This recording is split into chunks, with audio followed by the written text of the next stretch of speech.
Okay, we should be live.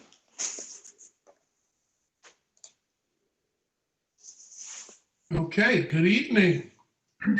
I'm Bill Bowie. I'm the chairman of the Fairfax County Park Authority and would love to call the July 8th, 2020 meeting to order. To conduct this meeting wholly electronically and to effectuate both the emergency procedures authorized by FOIA and by the emergency ordinance, the Park Authority Board needs to make certain findings and determinations for the record, as we did at our first electronic meeting. During our meeting, if you wish to be recognized, please raise your hand. And when I recognize you, please state your name. This will ensure that you are recognized and the public knows who is speaking. If you intend to vote nay or abstain on any item, we will need to do a roll call on those votes. Because each member of this board is participating in this meeting from a separate location, we must verify that a quorum of members is participating and that each member's voice is clear, audible, and at an appropriate volume for all of the other members. Accordingly, I'm going to conduct a roll call and ask each board member participating in this meeting to state your name and the location from which you are participating. I ask that each of you pay close attention to ensure that you can hear each of your colleagues. Following the roll call, we will vote to establish that every member can hear every other member's voice, and we will go alphabetically. Dr. Adu. Abna Adu, I'm in my residence in Lee District. Dr. Carter. Cynthia Jacobs Carter, and I'm at my residence in Lee District. Maggie Godbold. I'm Maggie Godbold, and I'm at my residence in the Sully District. Linwood Gorham. Linwood Gorham, I'm in my residence in the Mount Vernon District. Tim Hackman. Tim Hackman, I'm attending from my residence in the Drainsville District. Kendall. Ron Kendall, I'm attending from my home in Mason District. Faisal Khan. This is Faisal Khan. I'm participating from my residence in Providence District. Ken Quincy. Ken Quincy, I'm at my residence in the Providence District. Kyle Stone. Kyle Stone, joining from my residence in the Braddock District. Michael Thompson. Mike Thompson, participating from my residence in the Springfield District. James Zook. Jim Zook, participating from my residence in the Springfield District. And I am Bill Bowie, and I am participating from my residence in the Hunter Mill District. At this point, I will pass the virtual gavel to Vice Chairman Quincy so that I may be heard to make the requisite motion. I move that each member's voice may be adequately heard by each other member of this board. Ken Quincy, you have heard the motion. Is there a second? Mike Thompson, I second the motion. It has been moved and seconded. Is there discussion? Seeing and hearing none, all those in favor of the motion signify by saying aye. Aye. Aye. All those opposed say nay. The motion passes. Thank you. Second, having established that each member's voice may be heard by each other member, we must next establish the nature of the emergency that compels these emergency procedures, the fact that we are meeting electronically, what type of electronic communications is being used, and how we have arranged for public access to this meeting. Therefore, I move that the state of emergency caused by the COVID-19 pandemic makes it unsafe for this board to physically assemble and unsafe for the public to physically attend any such meeting. And that as such, FOIA's usual procedures, which require the physical assembly of this board and the physical presence of the public, cannot be implemented safely or practically. I further move that this board may conduct this meeting electronically through a dedicated video conference line. It is so moved. Ken Quincy, you have heard the motion. Is there a second? Tim Hackman, I second the motion. Is there discussion? Seeing and hearing none, all those in favor say aye. Aye. Any opposed, say nay. Mr. Chairman, the motion passes. Thank you, sir. Finally, it is next required that all members addressed on today's agenda must address the state of emergency itself or are statutorily required or necessary to continue operations and the discharge of this board's lawful purposes, duties, and responsibilities. It is so moved. Ken Quincy, you have heard the motion. Is there a second? Mike Thompson, I second the motion. Ken Quincy, is there discussion?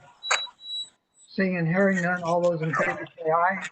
Aye. Any opposed, say nay. Mr. Chairman, the motion carries. Thank you, sir. Now that we have all the preliminary matters out of the way, we can begin the meeting. Administrative items, countywide admin item number 1 is the adoption of the minutes of the June 24th, 2020 Park Authority Board meeting. I second. Mike Thompson, I second. Any discussion? All those in favor say aye. Aye. Opposed say nay. The motion carries. Countywide admin item number 2 is the approval resolutions honoring the Fairfax County Park Authority's outstanding volunteers.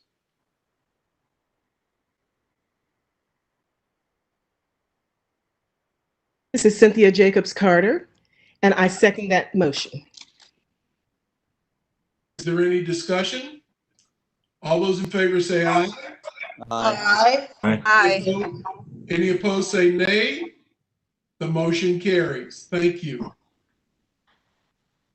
Action items. Okay, so we're going to go back under that. Action items countywide. Action item number 1 are the Park Authority Award recipients for 2020. Good evening. My name is Judith Peterson, and I'm the Public Information Officer for the Park Authority, and it's delightful to see everybody.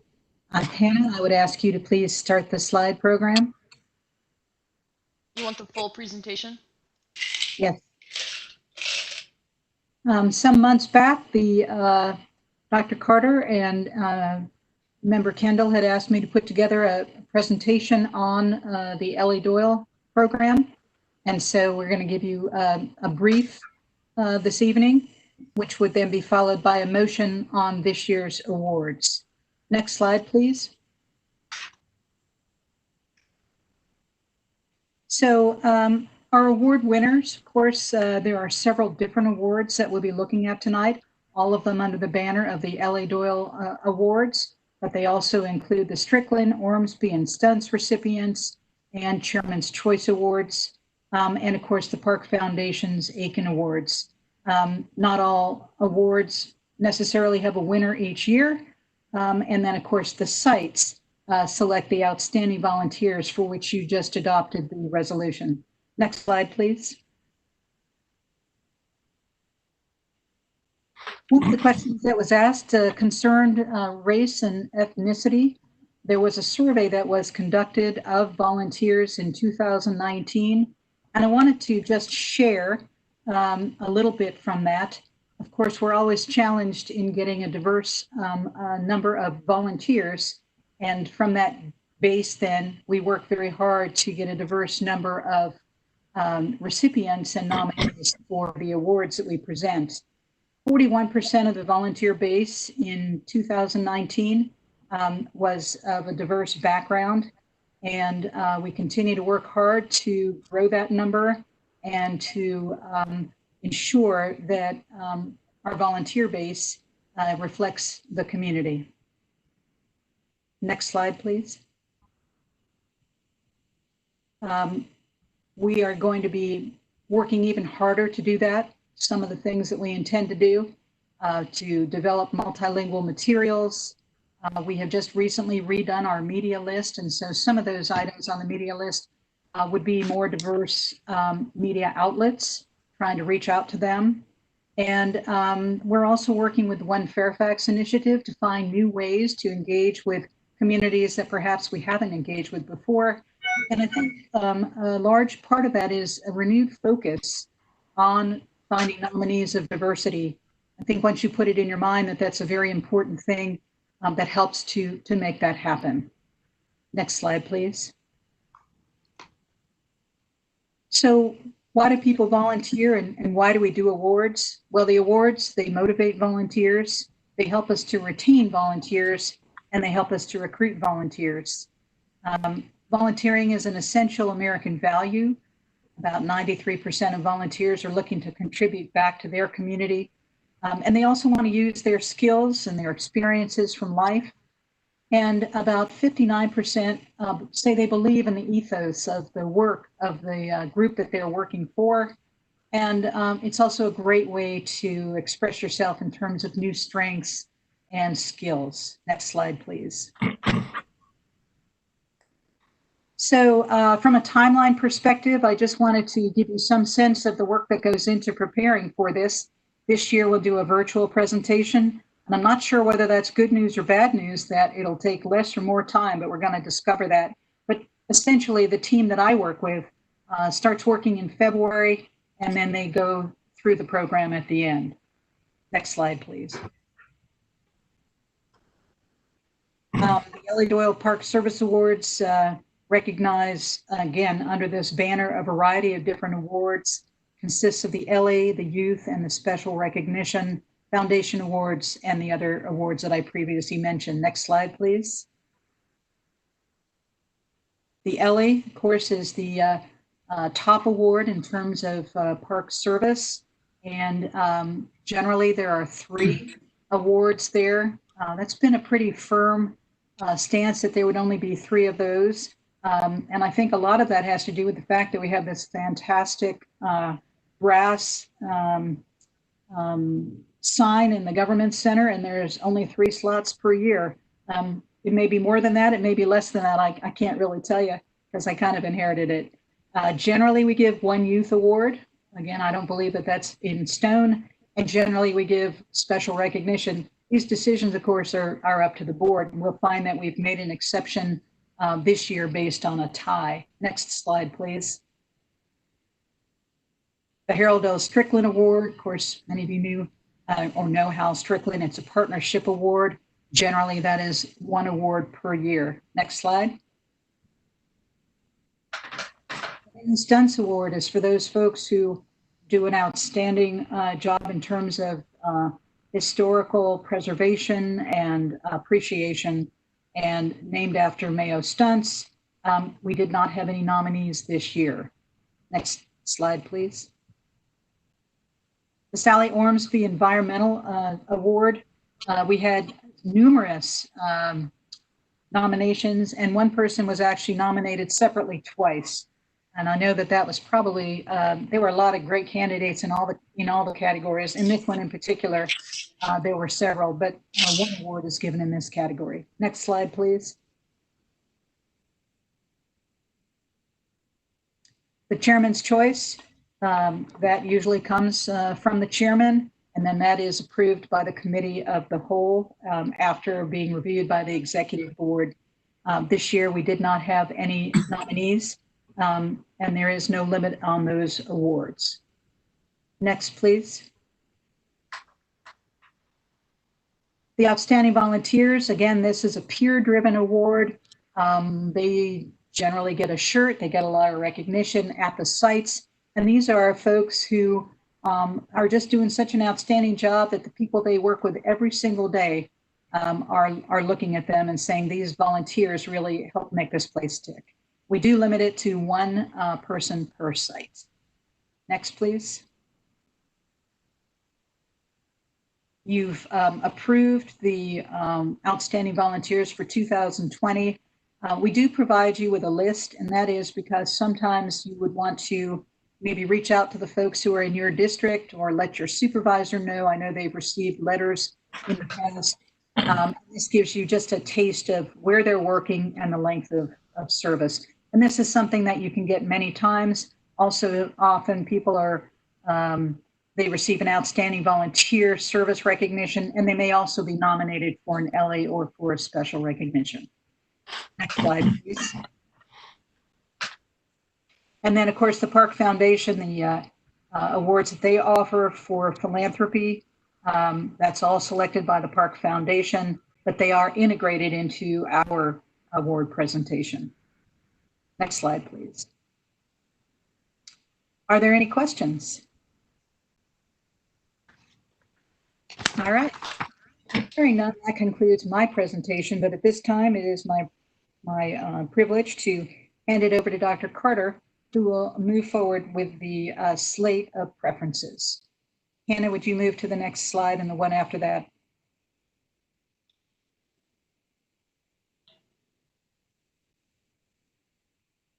Dr. Carter? You're on mute, Cynthia.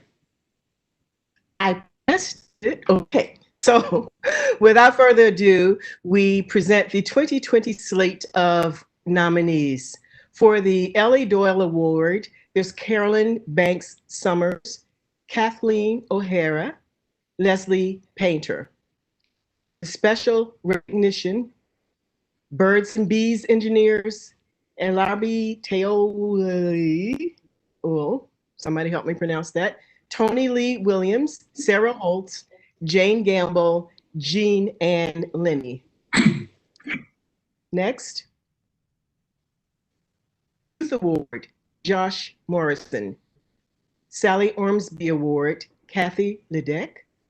Hal Strickland Award, the Meridian Group. I believe that is it for the slate of nominees. Is there one more slide? Is that it? That does it. Thank you. So the next thing that should happen is I'm going to ask Judy to step back in and tell us how we would proceed from here. Thank you, Dr. Carter. So at this point, you would make a motion to approve the slate of preferences as presented. And then I believe that Mr. Kendall would make a second and the board would vote. Okay. So, Cynthia? Yes. Hi, this is Maggie. I have a question. Yes, Maggie. Thank you, Bill. This is Maggie Godbold. My question is that the special recognition category has 5 awardees and the slide listed 6. Are we having somebody tied for this? How is that working? If I might, this is Judy Peterson. Yes, as I mentioned when we went through that award, we did have a tie. Okay. And so I took it upon myself to go ahead and add that extra as we have done in the past. That is, of course, up to the board to approve. As I mentioned, we had a lot of real great talent this year. Thank you, Judy. Okay, this is Cynthia Jacobs Carter, and as I presented this slate, I now make a motion to approve the slate. This is Ron Kendall, Mason District. I second the motion. This is Bill Bowie. Is there any additional discussion of the slate? Seeing none, all those in favor say aye. Aye. Any opposed say nay. The motion carries. Countywide, action item number 2 is the Planning and Development Division Annual Work Plan for FY21. Mike Thompson and I second. Mike Thompson and I second. Thank you, Mike. Any discussion? All those in favor say aye. Aye. Aye. Any opposed say nay. The motion carries. Okay. So this is Bill Bowie again. Chairman's matters. Chairman's only got a couple of matters. Hopefully all you folks out there are safe and doing well. Parks are getting used a lot. Needless to say, we are oversubscribed in a lot of cases. Staff has done a tremendous job in supporting us. You know, we just take it one day at a time to try to figure out what we're going to do going forward. So You know, there's lots of conversations going on about a lot of cooperation between ourselves and NCS and schools to try to, you know, kind of sort out this whole thing. So we will continue to be active throughout the summer. But again, kudos to Kurt and the team for doing an outstanding job, and that's really, really good. Second thing is, of course, we've got the bond. We'll be getting together pretty soon here, putting together a green team and naming the head of a green team. I'm talking to a couple of people, so hopefully we'll have all of that settled by the time we next meet later on this month. And with that, I'm done, and I will turn it over to Mr. Kincannon. Thank you, Mr. Chair. Kirk Kincannon, Executive Director of the Fairfax County Park Authority. Thank you for the kudos for staff. I just want to note a couple of things related to the impact of the COVID and your incredibly agile and talented staff. Have put together 400 virtual camps right now as of June 29th. So in addition to that, the permitting process has provided sport camp providers and nature providers the opportunity to use our parklands because we were not able to staff up in time. There's about 4,500 registrants countywide for those programs. So I want to thank the team there. They've done a great job. We've had very innovative programs and activities throughout the pandemic, including a drive-through farm visit at Frying Pan Park. So staff is really kind of thinking out of the box, obviously, with all the programs and activities, everything from nature activities and activities for your kids as well as adults related to fitness and training. We've had instructors who have done the work and worked with Judy's team, PIO, and the web team to make sure that we put these things up in our virtual box that people go to. The Park Authority staff has done, as you said, sir, an incredible job in dealing with the pandemic as we've moved the system through the beginning nearly 4 months ago to the time frame now as we continue to enter into phase 3. Staff have worked in many other positions besides the positions that they were hired for. So they really have stepped up to take on the extra responsibilities as we were entering a hiring freeze at the time. So rec center staff, R&D staff, planning staff have all pitched in across the board, admin staff to work in the parks to help monitor the park system, to help do trash and maintenance routines, to work in golf in dealing with that situation. And then also just a tremendous job in the work that they've done relative to preparing for phase 3 and reopening of the rec centers system beginning July 13th. It's been a true team effort, and I want to commend the team and thank the team for their strong effort and the results that they brought forward relative to the community. We continue to get high marks of praise from folks who use the golf system and the park system, the trail system, our waterfront parks, as we have moved further and further into phase 3 of the COVID kind of reopening process. The past 4 months have been tremendously stressful on staff, as you can imagine. You all have lived through this as well. It's presented some challenging issues, but I want to again say your team and your staff has done an incredible job of stepping up to the challenge and continue to. And so with that, I want to also thank Sarah Baldwin, Deputy Director of Operations, and Amy Vosper, Deputy Director of Planning and Business. So thank you and your staff. Thank you both. And thank you, board, for your support. We appreciate your support in the past and the continuing support as we move forward further into recovery. Thank you. Thank you, Kirk.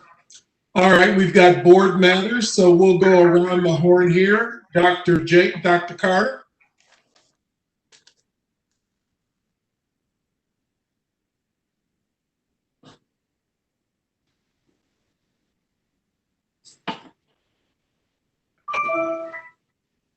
Okay, finally. Now I can hear you. Thank you. I said I don't have anything today, but I do want to thank everyone for participating in the Elly Doyle nominations process. Thank you. And so much thanks goes to the staff, Judy and staff, and Barbara. Thank you so much. Thank you. Jim Zook. I was asleep. You don't normally go to Zook. This is Tim. This is like Hollywood Square. This is like Hollywood Squares. You gotta be awake. You don't know when you're gonna get called on. You know, it happened to me in school. Watch me every time. No comment. Thank you. Okay. Ron Kendall. Well, I also want to thank Kirk for his work, and special kudos go to the group of staff he put together to do the relocation packages for all the staff that roamed around from rec centers to golf courses. I've heard nothing but positives about all of that. I've been passing my way through most of the parks. We've got several in Mason District that are in construction with playgrounds, and we're hoping that at some point we can start do some ribbon cutting. All right. Abena? Pass. Thank you. Faisal? Well, I want to thank the staff for all the wonderful work, and especially Sarah Baldwin for helping us start our brief cricket season. She was absolutely great, and we are back in the field. With that, I'll pass. Mr. Quincy?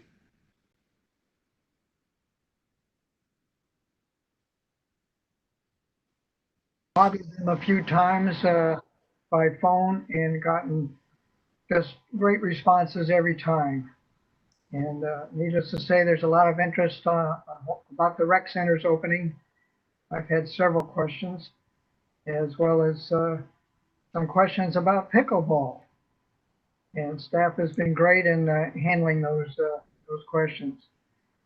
Great team, Kirk. Thanks, Ken.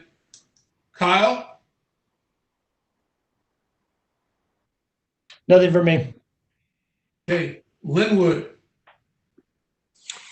We're living in times of lots of really, really hard decisions. And as a park authority, we've had a lot of them to make lately.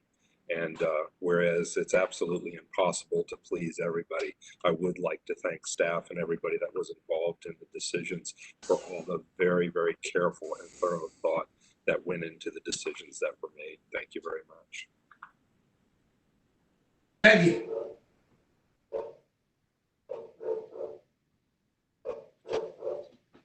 Maggie? Sorry, I didn't hear. Hi, Maggie. I also want to thank all the parks folks for their work, and I know that it's going to continue. I know that there's still going to be financial impacts, and so I hope everybody takes care of themselves because we're in it for the long haul.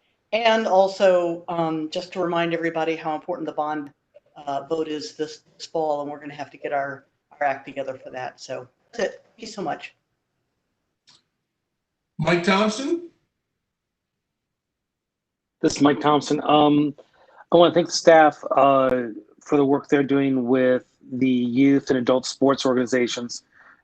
As the parks have reopened and as permits have come back into place, the process that we have gone through, there's been a lot of flexibility and a lot of assistance, which is really good. I think that we're all going to have to keep in mind that this fall, as sports happen, nobody's sure exactly what that will look like, and there is some speculation that nationwide you may see participation down by anywhere between 30 and 40% in youth sports as a result of the COVID-19 concerns that are going on. But even trying to figure out how you play, how you set up a little league diamond, those kinds of things all require a lot of extra help and a lot of give and take.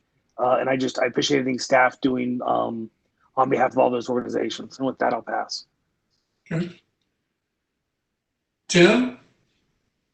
Thank you, Mr. Chairman. This is Tim Hackman. I'd like to thank staff for their flexibility and nimbleness, and in fact, their great demeanor in dealing with the overwhelming, as the chairman mentioned, the overwhelming attendance and use at our parks and all the issues that entails. So staff has been creative very flexible, and very much appreciate them. Thank you, Mr. Chairman. Thank you. All right, we will now go into closed session. This is Mike Thompson. I'll go a little bit more slowly than I normally do.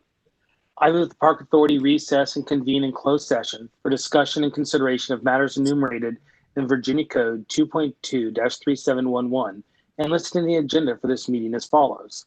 Discussion or consideration of the acquisition of real property for a public purpose or of the disposition of publicly held real property where discussion in an open meeting would adversely affect the bargaining position or negotiating strategy of the public body pursuant to Virginia Code 2.2-3711A3.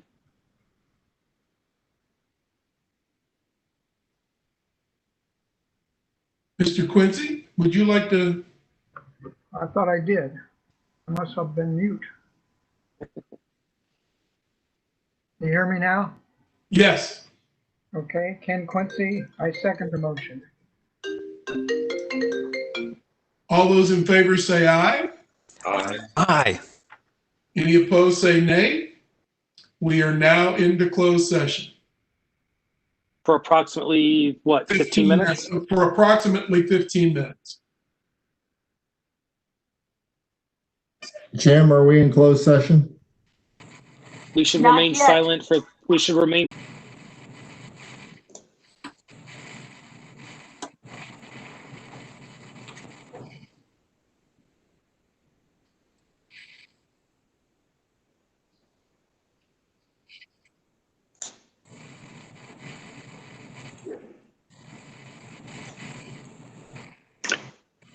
We're out of closed session. Okay, we're out of closed session. So we need to certify the topics discussed in the closed session. This is Mike Thompson. I move the Park Authority Board certified to the best of each member's knowledge only public business matters lawfully exempted from open meeting requirements under Section 2.2-3712 and only such business matters as were identified in the motion by which the closed meeting was convened were heard, discussed, or considered in the meeting by the board. This is Bill Bowie. We need a second. Ken Quincy, I second the motion. All those in favor say aye. Aye. Opposed say nay. We are certified. Action items, closed session item number 1. This is Linwood Gorham. I move that the Park Authority Board add property located in the Mount Vernon District to the work plan as discussed in closed session. This is Mike Thompson, and I second that motion.